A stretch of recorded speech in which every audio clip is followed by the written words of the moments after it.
Now it's 5 a.m. and this is WKYT This Morning. A man will be facing a judge today after police say he killed a woman and dismembered her. We'll have the latest details on that case just ahead this morning. An overnight crash caused hundreds of homes to be without power. How police say it happened, coming up. And Donald Trump has accepted the Republican nomination for president. More on his acceptance speech and the campaign ahead coming up on WKYT This Morning.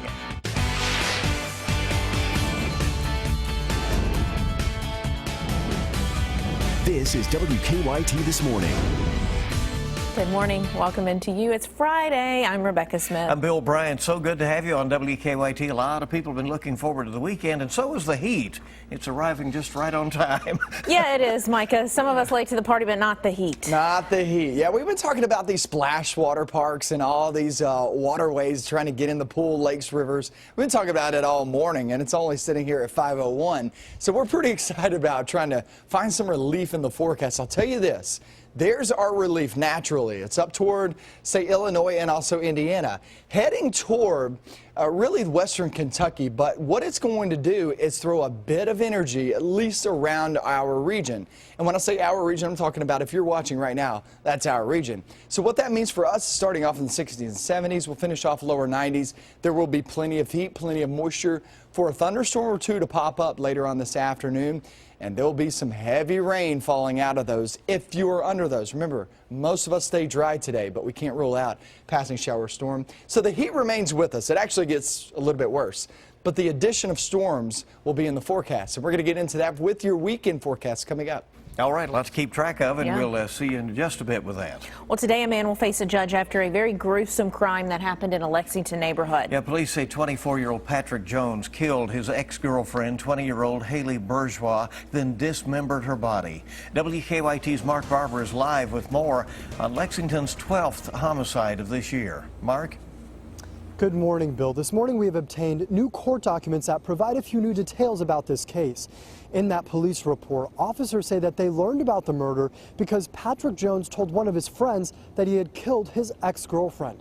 Now, that report goes on to say that he used a wrench to kill Haley Burgess. The mutilated body was found in two dumpsters on Malibu Drive yesterday morning. The 20-year-old was unrecognizable, so the coroner had to identify her by a tattoo. Neighbors watched for hours as investigators gathered evidence from 3 different crime scenes. They asked us in shock, what kind of a person would dismember a body like this? While we still do not know why Burgess was killed, police say she and Jones got into an argument right before her death. The couple shared at least one child. Jones is now charged with murder, the abuse of a corpse, and tampering with evidence. He will answer to those charges for the first time today when he faces a judge here in the district courthouse. Live in Lexington, Mark Barber, WKYT. Mark, thank you. A Lexington man accused of killing his boyfriend has been convicted. The Herald Leader reports a jury found Matthew Donahue guilty of second-degree manslaughter. He had been charged with murder. Deliberations lasted about 7 hours. Donahue stabbed Todd Schumacher to death last year at the couple's home. The jury has recommended a 10-year prison sentence. A man in Madison County will be sentenced today for his role in a 2011 murder. In May, Ryan Denholm admitted that he provided his brother with the shotgun used to kill Army veteran Zachary Flower. Denholm pleaded guilty to facilitation to commit murder, facilitation to murder, and facilitation to burglary. The recommended sentence for each charge is 5 years. Denholm's brother, Matthew, pleaded guilty in 2014 to Flower's murder and to 2 other unrelated murders. He is serving 3 life sentences. Now to an international breaking news alert this morning. Malaysia, Australia, and China have agreed to suspend the search for the missing Malaysia Airlines jetliner Flight 370. Authorities say the current area in the Indian Ocean has been completely scoured. The flight vanished more than 2 years ago on the way to Beijing from Kuala Lumpur. Investigators think it crashed into the Indian Ocean west of Australia with 239 people on board. The Malaysian Transport Minister says the suspension does not mean they are terminating the search. And now to Michelle Chamberlain at the Alert Desk with some details about an overnight power outage. That power outage was caused by a crash on Winchester Road for more than an hour. Hundreds of people were without power earlier this morning because of that crash. Here's how police say it happened. A driver ran off the road and crashed into a guide wire near Locals on National Avenue at Walton Avenue. That wire flew up to the power lines, causing a transformer to short out. Now, here's a look at Kentucky Utilities' power outage map at the time. As you can see, this yellow portion of the map kind of shows you the people who were without power, but the power was turned back on at 3 o'clock this morning. Now, police say the driver of the car didn't stick around, and police know who the car belongs to, but are still trying to figure out who was driving the car at the time. Rebecca? Donald Trump has formally accepted his party's presidential nomination. On the final night of the Republican National Convention, Trump delivered a 75-minute speech in which he vowed to restore law and order to a nation he said was in peril. He also made his case against opponent Hillary Clinton. The world is far less stable than when Obama made the decision to put Hillary Clinton in charge of America's foreign policy. Let's defeat her in November. Okay? Trump's speech was also aimed at swaying Republican voters still skeptical of his campaign. His oldest daughter, Ivanka Trump, did her best to reach out to women voters, saying her father will fight for equal pay for equal work. Presidential candidate Hillary Clinton could announce her running mate today. According to the Associated Press, two Democratic sources say that Virginia Senator Tim Kaine has emerged as the leading contender. But they also say Agriculture Secretary Tom Vilsack is in the mix. Democrats will gather for their national convention in Philadelphia next week. Kentucky's Secretary of State Allison Ludwig Grimes is scheduled to speak at the convention Thursday. Roger Ailes has resigned as the chief executive of the Fox News Channel and Fox Business. It comes 2 weeks after former Fox News anchor Gretchen Carlson filed a lawsuit accusing Ailes of sabotaging her career because she refused his suggestions for sex. Ailes has denied that claim. 21st Century Fox says Rupert Murdoch will take over the role of chief executive of the two channels until a replacement is named. The Centers for Disease Control and Prevention will be giving $60 million to protect Americans from the Zika virus. Kentucky will receive more than $750,000. The CDC says the money will help improve mosquito control and monitoring, as well as laboratory capacity around the country. Hundreds gathered in Boyle County to remember 3 people from Harrodsburg who died in a crash. We first told you about the crash early yesterday morning. Police say a car hit a stone fence and caught fire on Highway 33 at Faulkner Lane. This is north of Danville. The 3 people killed were 21-year-old Matt Darland and Brianna Kaufman and 17-year-old Jacob Frick. Friends and family held a vigil last night at the spot where they died. Everything happens for a reason, and we might not know why. We never will know why, but one day when we see them again, we'll understand, and those will be the days that we'll cherish forever. Police say 20-year-old Trevor Thompson survived the crash. They say a man on his way to work rescued him from the burning car. Burglars have stolen thousands of dollars worth of equipment from a small Harlan County town. Investigators say early Wednesday morning the thieves broke into the maintenance department at the Lynch City Hall and stole leaf blowers, chainsaws, weed eaters, and water meters. Even with insurance, the mayor of Lynch says the burglary could still cost the city around $2,500. Talking about the poor robbing the poor, that's what happens. It's in a small town like this, a $2,500 loss is a lot of money. So far, police have not made any arrests for the burglary. Investigators say this is the second break-in at the maintenance department in the last year. A Pike County church has a mess to clean up after a car crashed into the building. It happened late Wednesday night at the Jesus Way Church on US 119 in Belfry. Police are still trying to figure out what led to the crash, but the church says the driver was actually on her way to help others. She's a young lady that's in the armed services. She's from Maryland, and she was going to Raynell, West Virginia to help with the flood victims. Police say the driver went to the hospital with non-life-threatening injuries. The church says the damage was in the fellowship hall, so they can still hold services in the sanctuary. Well, the 27th annual Briar Fest kicks off today at the Kentucky Horse Park. Always fun. Kids can meet horses up close. They can take pony rides, visit a petting zoo, and they can participate in plenty of activities and crafts as well. That festival runs through Sunday. A limited edition Briar model horse is included with every ticket purchase. Don't forget the Lions Club Bluegrass Fair will continue through Sunday, and the Madison County Fair will start tonight over in Richmond. So there you go. Lots going on. Yeah, a lot going on. And other things. And WKYT this morning on your Friday is just getting started. Love is an open elevator door for some singles in Houston. We'll take a look at the whole new approach to speed dating ahead. All looks well for right now, but here's what's going to be looking and actually moving toward our location. We're looking at those thunderstorms that's coming on through. That will knock down the heat for some of us, but for others of us, we're talking 100 degrees. That's what it's going to feel like today. We'll get into that forecast coming up. Now, your zone-by-zone forecast with meteorologist Micah Harris. We have the heat advisories all across I-65 and back toward the west. I do expect those to kind of slide into our region for many of us, at least later on today or for tomorrow. That's a heat advisory, meaning watch out for triple-digit heat index values. So watch out for it feeling like 100 degrees by the afternoon. I will tell you this, though. It's right across 68. That's really our viewing area.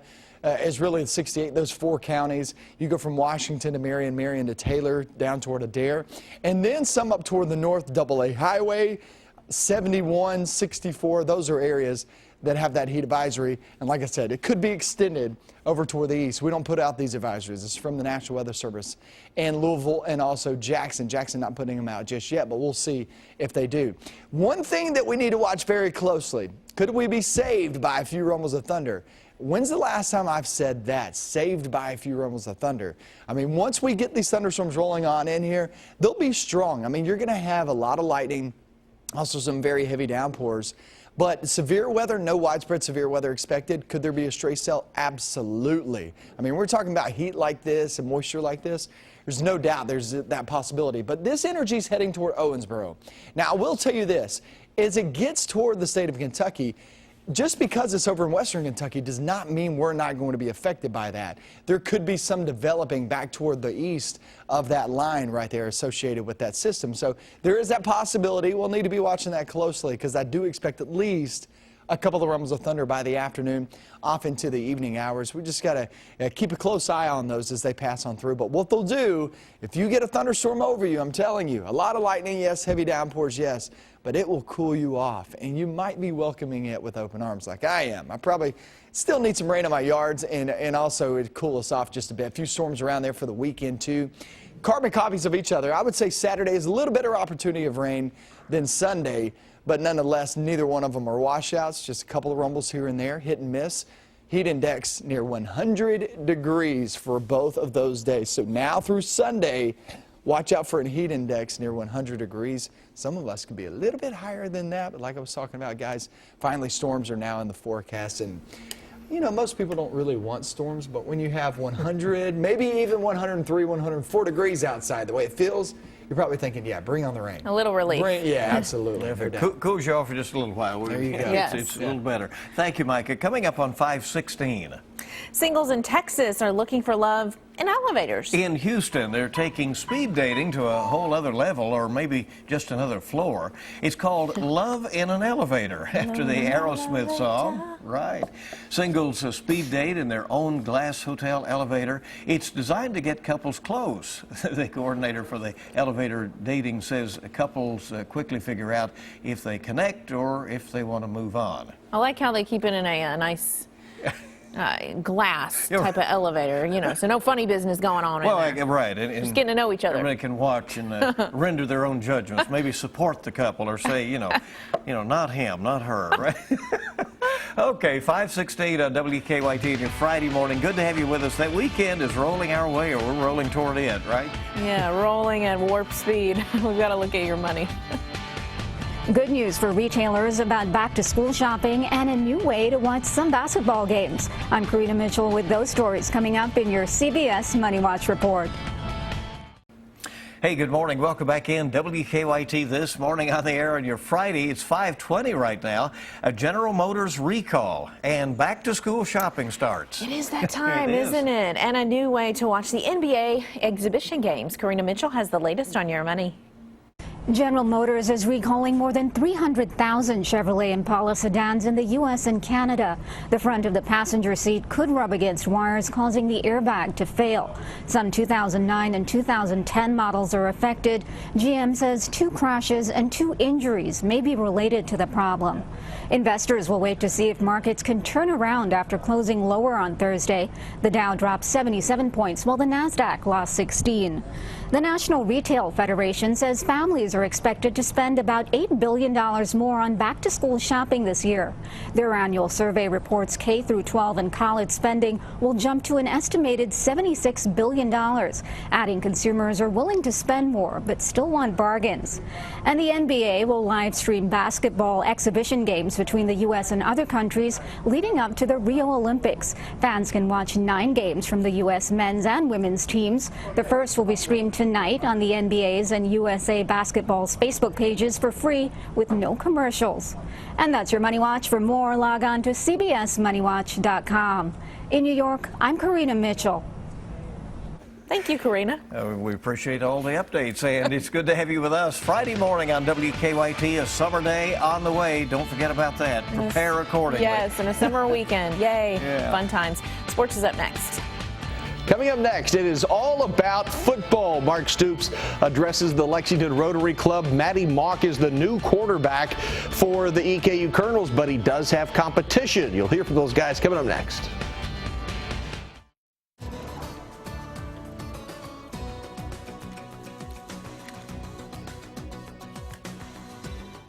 Well, we're looking across the 7-day forecast and seeing a couple of rumbles of thunder in the forecast. About 40% chance of rain today. Saturday, at about a 40% chance of rain. And Sunday at 30%. Now, what that tells you here is that we're looking at a couple of rumbles of thunder into the forecast. And not only that, but that's going to help us out big time. If you get under one of those rumbles of thunder, I know it's a lot of lightning, a lot of heavy rain. Could ruin, an event for, 30 minutes, and then it passes on through. But look at these temperatures. I know that doesn't really pop out on the screen. I mean, it's only 5 degrees higher than when we typically are this time of year. But it's also the moisture that's going to be involved with that. So you're talking about not just lower 90s, but feeling like 100 degrees. So that rain might actually help you if it flies overhead. Let's check out sports, see what's going on.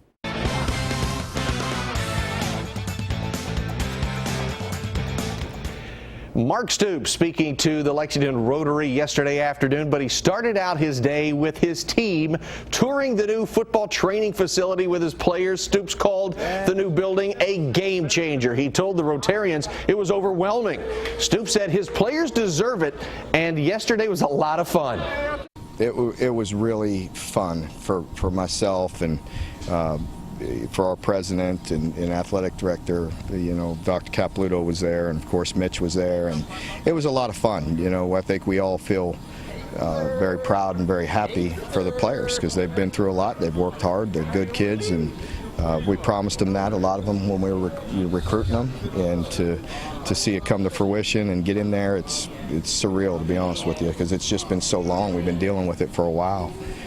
The media gets to see that facility this afternoon.